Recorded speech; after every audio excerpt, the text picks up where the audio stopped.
Hey guys, welcome tonight. And our internet was not working. I actually sat there for 4 hours waiting for it to upload on my editor, and I fell asleep and woke up at 2 o'clock in the morning sitting on the couch on my laptop, and I'm like, I need to go to bed. Our internet was just down. We had like 90-mile-per-hour winds. It was crazy. Anyway, and pack those up and go put them down in the mechanical room. Doggies that need to go potty, I know, and then we got to feed the doggies. So lots going on. Joshy, you say hi. Say hi. Hi, you're so cute. Anyway, yeah, what you doing? Are you coloring? You got your new coloring book? You want to show everybody? We got animals on the farm. You're hungry? We just ate. We ate there. Anyway, we had a very late day. I don't even know. What time is it, guys? It's 2:57. So anyway, we're gonna get some order in this house real quick and get things a little bit better situated, and then I will take you guys along for what we're going to do today.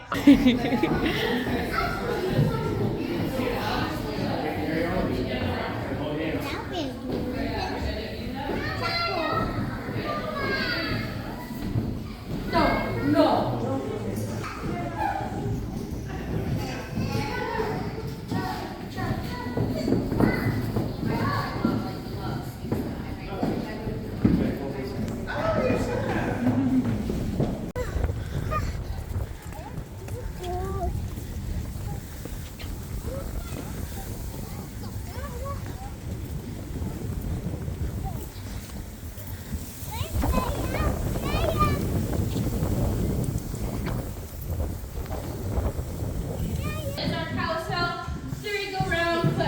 You want to call it, it's up to you.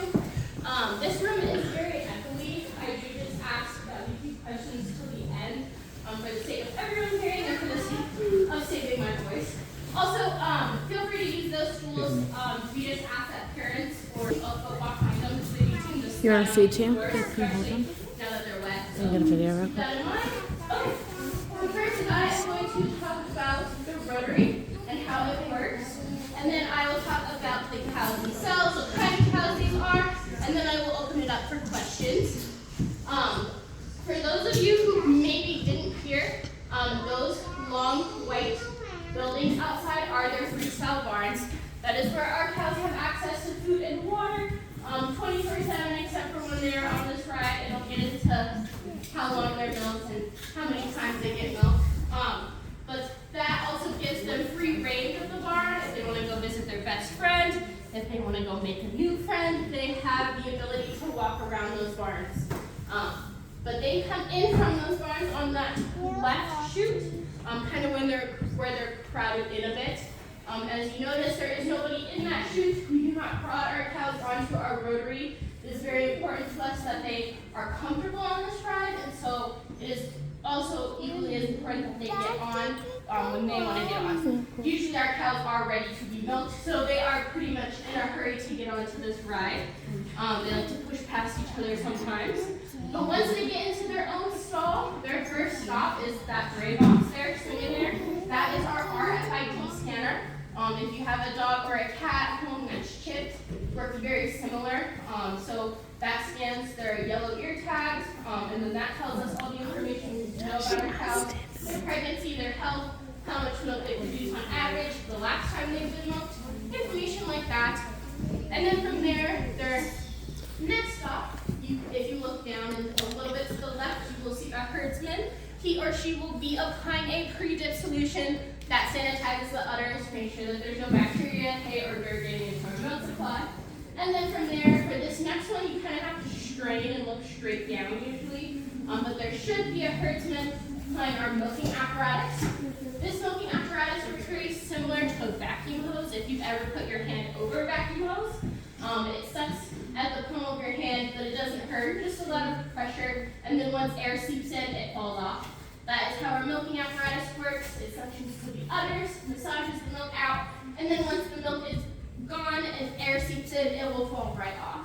However, you may notice a metal bar between their left hind leg. It should be attached to a chain. Does everyone see that? So, as I said before, very important to us that our girls are comfortable on this ride.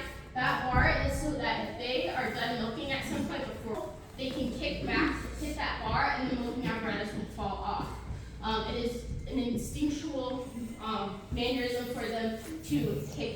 if they're uncomfortable with that left leg. So that just allows them to control their own ride. We don't want this ride to be stressful. We want it to be fun. So that is a very important feature. From there, our cows, this ride is usually about 10 minutes. Our cows are being milked for about 5 to 7 of those minutes. And then they are milked 3 times a day. So on average, they're here 30 minutes out of their day each day. Once they reach those double pipes from that far wall, that is where the milking apparatus will be taken off if it hasn't already fallen off or been kicked off. And then from there, they will get a post-dip solution, which again sanitizes the udders, but it also moisturizes the udders. We here are all from Colorado, so I'm sure we all know how dry it is here. So it is very, very important that their udders and their teeth are moisturized. We do not want them cracking, and we don't want them to get infections like mastitis, things like that. It would be very bad. And then their last stop, you kind of have to move to the right a little bit to see it. But there is a swinging black mat. That is their visual cue to step off the ride. So cows can only see out of the sides of their faces. They don't have peripheral vision. So if one side of their vision is blocked, they're going to step back to regain that sight.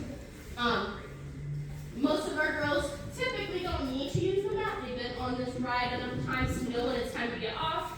They will also follow their best friends. Sometimes you may see a cow stop in that right chute and wait. That means she's waiting for her best friend to get off.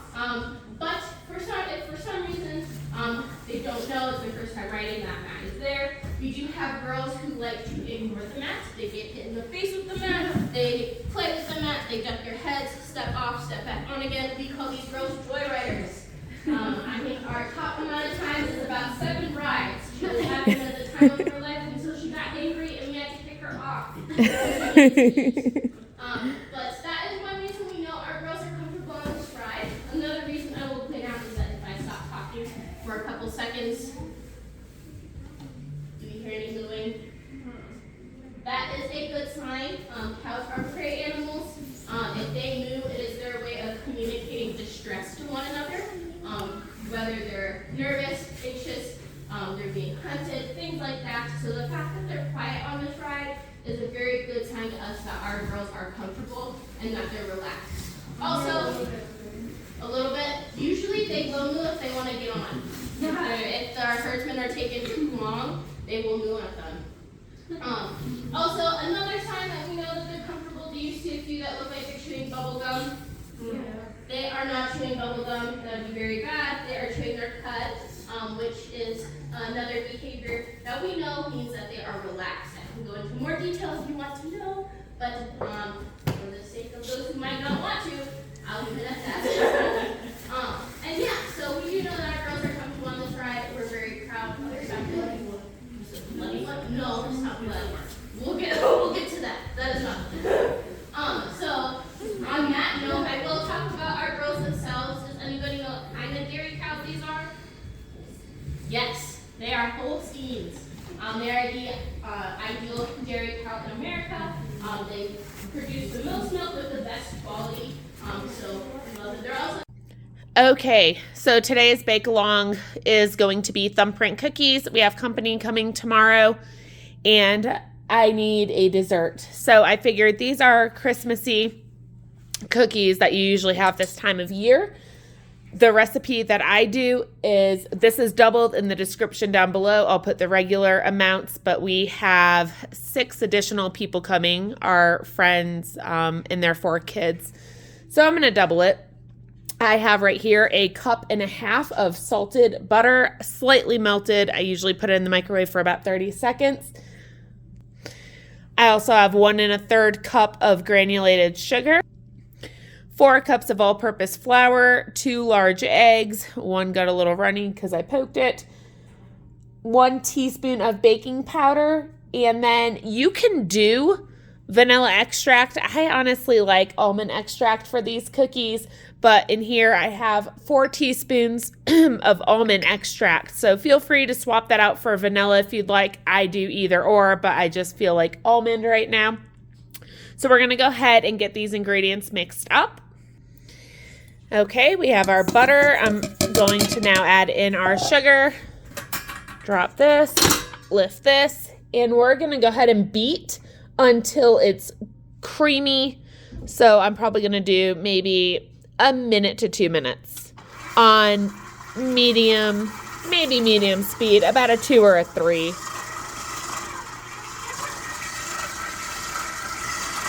Okay, that's been about a minute and a half. I don't want to overbeat it.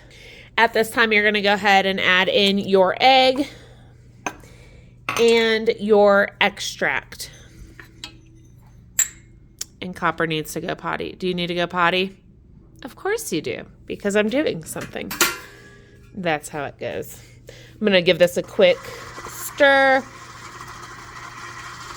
Actually, no, I'll go up to a level 2 and just let this incorporate for a minute. I know, you're being so patient. He's hitting the bells on the door. What are you doing? Do you need to go potty? Remy too? My goodness, I can't get anything accomplished. Tigger. Okay, that is good enough. We're going to go ahead and drop this. And then I'm going to add in my baking powder into my flour. Give it a quick little whisk. Kind of get that mixed in. Now, I use salted butter. You can use unsalted. I know, Copper. I'm going to have to let him out. You're being so patient.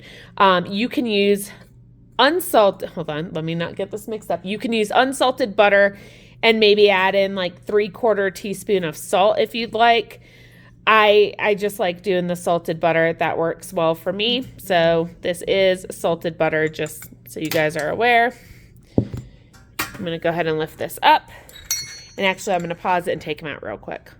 Okay, sorry about that. He was being patient, and I knew he had to poop, and he did. So let's not talk about poop and cookies.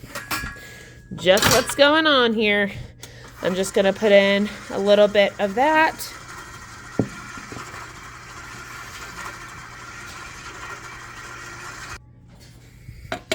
And add the rest in. I was going to do it through the chute, but that can get messy sometimes. So you're going to just stir it.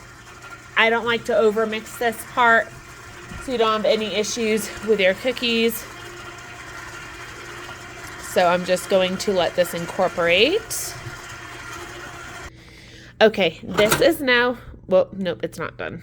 Okay, I had seen some flour left on the beater and had to give it an additional second. So what you're going to do, now that you have your dough, I do like to chill my dough for at least 15 to 20 minutes.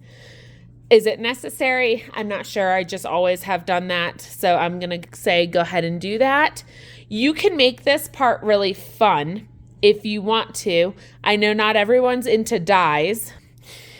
Not everyone's into dyes. I get that. I have friends that they're like, no, my kids, don't do dyes, and some do, some don't. Everyone's different. Me, I don't personally mind. You can, where's my good ones? So you can use this, you can use regular food coloring, but you could do these Christmassy with like a red or green. So at this point, if you wanted to, which I'm actually going to, I think, you can add a little bit of green to your dough. You can split it up into thirds and do red, this color, and then green. To switch it up, I'm going to be doing, so you want to fill your Thumbprint cookies with preserves. Usually I love doing raspberry preserves. I love raspberry, especially with the almond. However, I canned some homemade cherry jam, and I think that's going to be delicious. So since it's going to be a red color, I think I'm going to, and the other half of the dough, I'm going to go ahead and do green. So I'm going to divide it up real quick. Okay, I had to dig around for it, but I found it. These are really used and abused. I actually make our kids custom birthday cakes every other year. It won't zoom in. There we go. Okay, so this is AmeriColor, and this is leaf green. I use it frequently, so I don't know how much to add in. I've never dyed cookies with this. I just do my buttercream icings with this. I don't even know if I have any left. But this is the best brand for dye, so that's probably too much, but it's a little thick. So I'm going to go ahead and attach this, and we're going to get this mixed up for a minute. Okay, note to self, if you do choose to do a dye, go ahead and mix it in with a liquid. Next time I would probably mix it in with my eggs or something just so it doesn't have to get over beaten, because you know with dyes you really got to beat it in. So it beat in beautifully, but I feel like I could have easily over mixed the dough. But beautiful green color. I know this dye stuff, it will darken. The AmeriColor is what I use. It will darken as it sits. So I don't know how dark this is going to be, but this is a perfect contrast for me. It's good enough. So I think, yeah, doing red would be really fun too, but we're just going to do green and white because the jelly that I'm using in the middle, or the jam, is going to be red. I don't have my plastic wrap up here. I actually ran out, so I'm going to go ahead and put my dough in just a quart bag to chill it.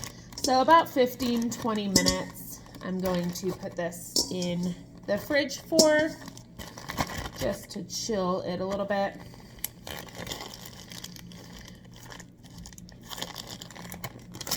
And then let's get our green in there.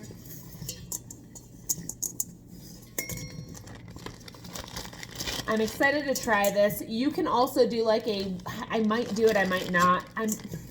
We don't really like things overly sweet, but it might look pretty.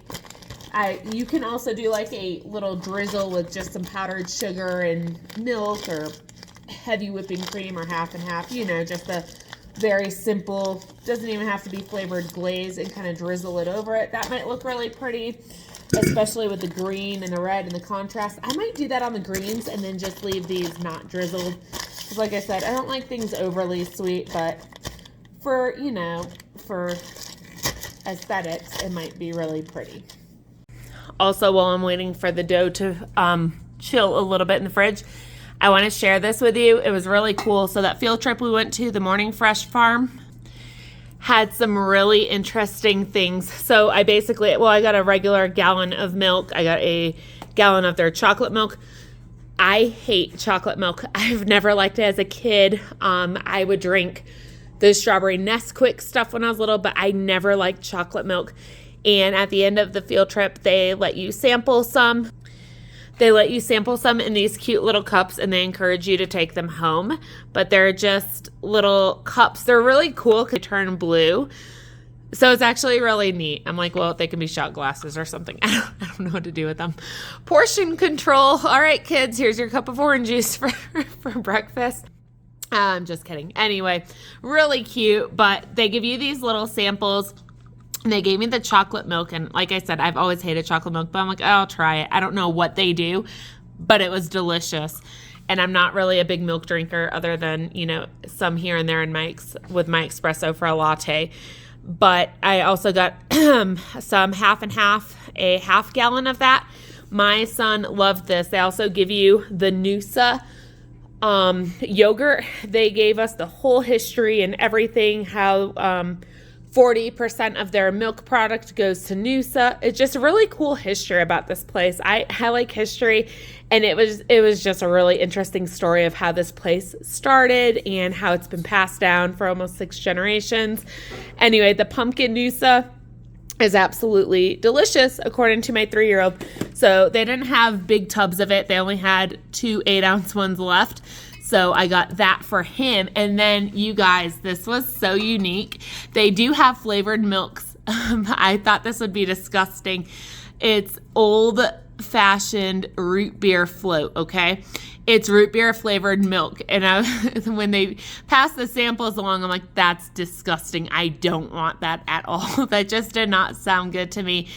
And, you know, I saw my kids, my husband drink theirs, and so I'm like, I'm going to try it. It is delicious. I was so shocked. So I don't know if this is going to be enough for everybody, because, you know, we have 8 kids, and, you know, we'll have to portion it out with these to make it stretch. But they have some friends coming over tomorrow, 4 of their friends. So I thought it'd be a cute little treat for their friends to try something new. I'm sure they've never had this. I've never even heard of it. And so when they have their friends come over tomorrow, I got 2 extra bottles of this so we could share, and I could let their friends give it a try. I think that'd be really fun and unique, but it's delicious, you guys. So anyway, just wanted to show you this little dairy haul we did at the Morning Fresh Farm. If you guys live in Colorado, they deliver, I think they said in a 40-mile radius, they deliver to 7,000 people. They do milk deliveries with the glass things, and I got these tokens. They're over an hour away from us, so I don't know, but if you bring back the glass bottles, you have these tokens, and I think it's like $10 worth, so you could put $10 towards a product or get $10 back for bringing the bottles back, and they can refill them. Anyway, really cool. I wish we lived closer, but that's more like the Fort Collins area, Loveland area, and that's just completely out of our way. They won't travel up where we live because they said their trucks just wouldn't make it very easily up where we live. So just wanted to share that. Really interesting, you guys, though. So if you're in Colorado and you're around that area, it's definitely worth stopping by and grabbing some of this. They had sandwiches too. We ended up having lunch there.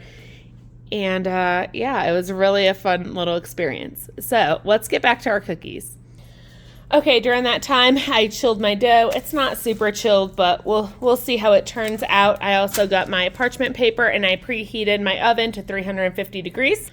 I just opened my jam. This was a cherry jam with cinnamon and clove that I made, so this is probably going to be really interesting. But I have strawberry preserves and things like that, but I thought this would be delicious, especially the cherry with the almond. It just sounds really good. So let's go ahead and get our cookies formed. Okay, so we're going to get a little bit of dough. I never really measure how big my cookies are, but I don't know. This is maybe, you know, I do have a cookie measure. I just don't use it. This is a 1.5 tablespoon, and that's actually about what it is. So I literally just eyeball it. I guess it's the same as using the scoop. So you're going to go ahead and form your dough into balls, whatever size you want.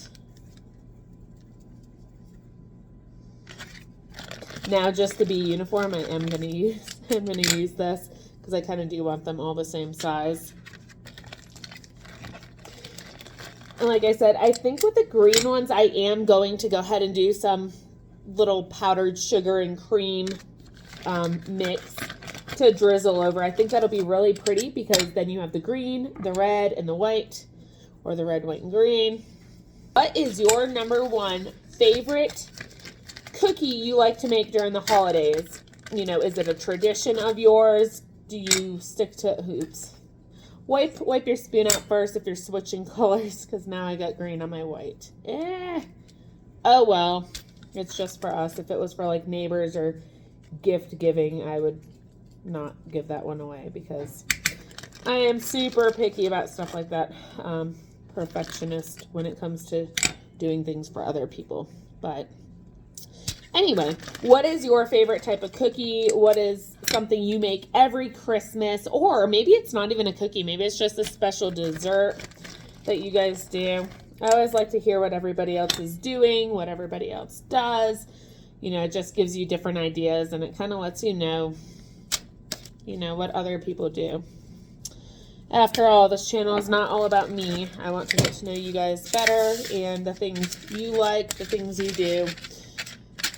Okay, so we're going to go ahead and push our thumb through. Now, the annoying part is I have nails, which I honestly usually don't. So it's really going to be annoying because it's going to mess up how these cookies form. This is yeah, I wonder if I can use something else. This is not going to work.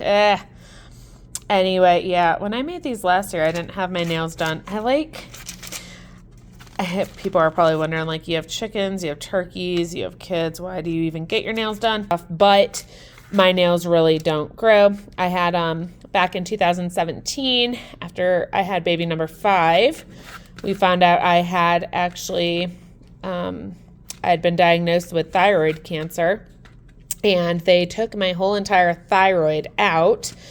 So I am on a replacement, a pill I have to take every day for the rest of my life. Anyway, really annoying. But unfortunately, it's amazing what your thyroid controls. And it controls a lot.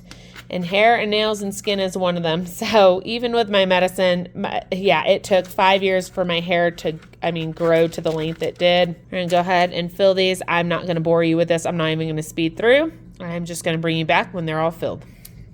Okay, we are back. I just tried a little bit of this jam. This jam's delicious. If you guys, anyone who cans out there and who has not made this cherry jam with cinnamon and clove, let me know if you want a video on it. It is, oh my gosh, it's going to be so delicious with these cookies. I love it. And it's so, I don't want to say festive, but for the holidays, the seasonings in it, oh my gosh, it's delicious. I've tried it on toast before and I was like, but even just plain, oh, it's really good. So I think in these cookies with the almond, it's going to be amazing. So I'm going to go ahead and get these in the oven for probably, I'm going to start with 13 minutes and see where they are at that point, and I'll bring you back when I'm done. Okay, you guys, these are going to be cooling. I had a little mishap and dropped one, but I ended up doing 13 minutes for these instead of 12. So just so you can see the bottom, they are perfect. And that's green, so it's probably hard to tell.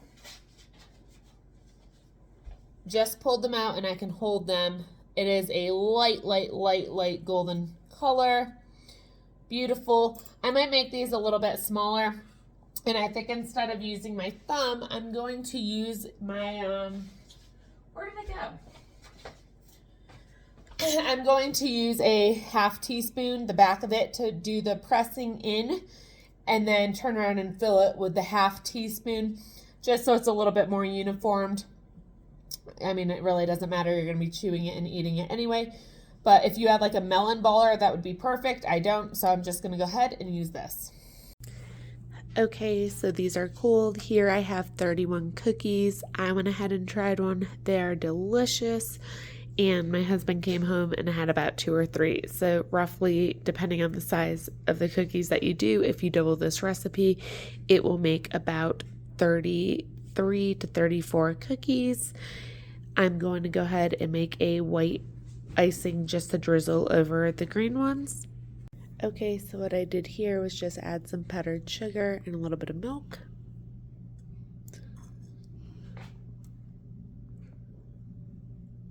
And I'm just going to go ahead and drizzle it lightly to cover the cookies a little bit. Just give it a little bit of color.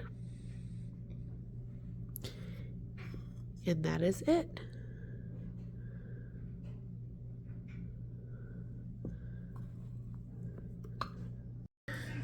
All right, you guys, it's the next morning. These are so addictingly good. I'm going to show you real quick. They came out beautifully. Just a little powdered sugar and milk just till it was a drizzling consistency. The cherry jam, I think, is, it's incredible with this.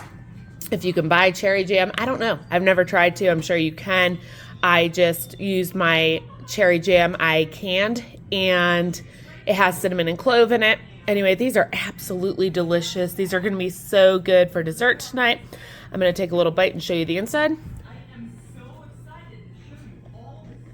Beautiful. Not dry at all.